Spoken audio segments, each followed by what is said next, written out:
Hello everyone, how are you? I hope you are always good. Today I want to present about the cultural dimension in Saudi Arabia. First of all, there's a cultural dimension diagram for Saudi Arabia.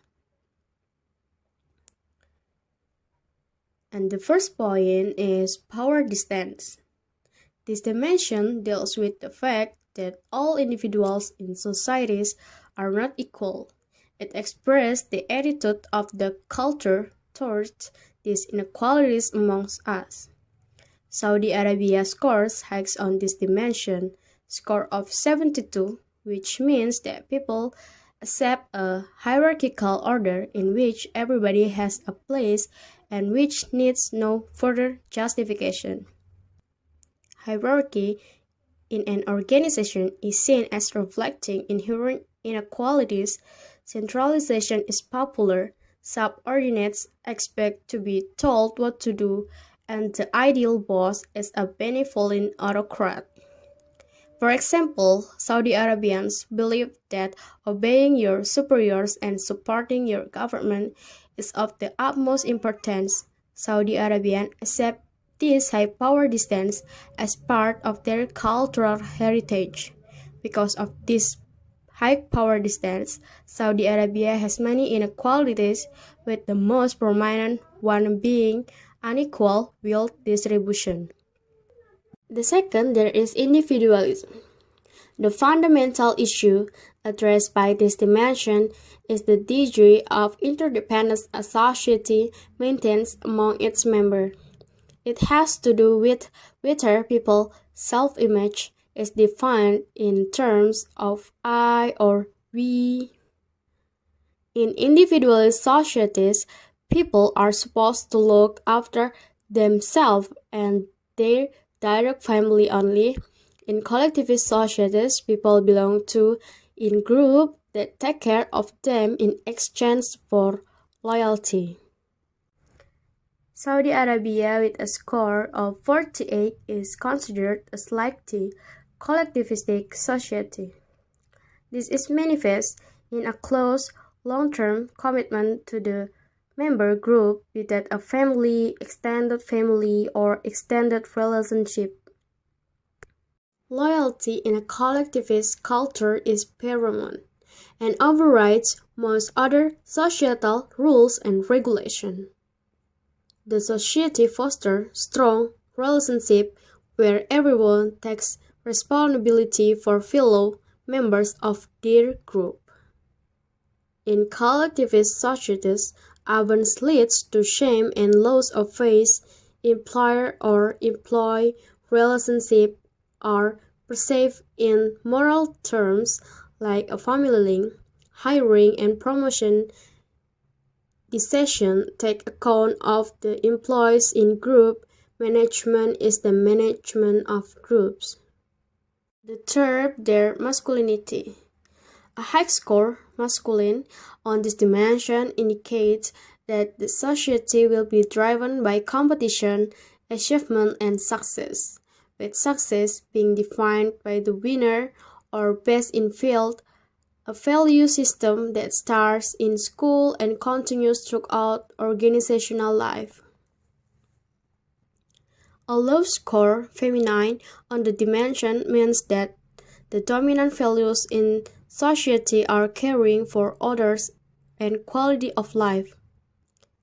A feminine society is one where quality of life is the sign of success and standing out from the crowd. It's not admirable. The fundamental issue here is what motivates people, wanting to be the best, masculine, or liking what you do, feminine. Saudi Arabia scores 43 on this dimension and is thus a feminine society. And the third, we have uncertainty avoidance. The dimension uncertainty avoidance has to do with the way that a society deals with the fact that the future can never be known. Should we try to control the future or just let it happen? This ambiguity brings with it anxiety, and different cultures have learned to deal with this anxiety in different ways. The extent to which the members of a culture feel threatened by ambiguous or unknown situations and have created beliefs and institutions that try to avoid this is reflected in the score on uncertainty avoidance. Saudi Arabia scores 64 on this dimension and thus has preference for avoiding uncertainty. Countries exhibiting high uncertainty avoidance maintain rigid codes of beliefs and behavior and are intolerant of unorthodox behavior and ideas. In this culture, there is an emotional need for rules, even if the rules never seem to work. Time is money, people have an inner urge to be busy and work hard. Precision and punctuality are the norm. Innovation may be reset. Security is an important element in individual motivation. The fifth, we have long-term orientation. This dimension describes how every society has to maintain some links with its own past while dealing with the challenges of the present and future. And societies prioritize these two existential goals differently. Normative societies which score low on this dimension, for example, prefer to maintain time-honored tradition and norms while viewing societal trends with suspicion. Those with a culture which score high, on the other hand, take a more pragmatic approach. They encourage thrift and efforts in the modern education as a way to prepare for the future. The normative nature of Saudi Arabian society can be seen in its low score of 27 on this dimension.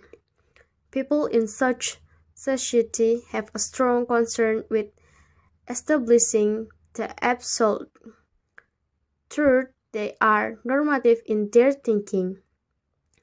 They exhibit great respect for tradition, a relatively small propensity to save for the future, and a focus on achieving quick results. And last, there is indulgence. This dimension is defined as the extent to which people try to control their desire and impulse. Based on the way they were raised, relatively weak control is called indulgence, and relatively strong control is called restraint. Cultures can, therefore, be described as indulgent or restrained. Saudi Arabia, with a low score of 14 on this dimension, can be said to be a restrained society. In contrast to be indulgent societies, restrained societies do not put too much emphasis on leisure time and control the gratification of their desires. People with this orientation have the perception that their actions are restrained by social norms and feel that indulging themselves is something wrong. That's all about cultural dimension in Saudi Arabia. Thank you.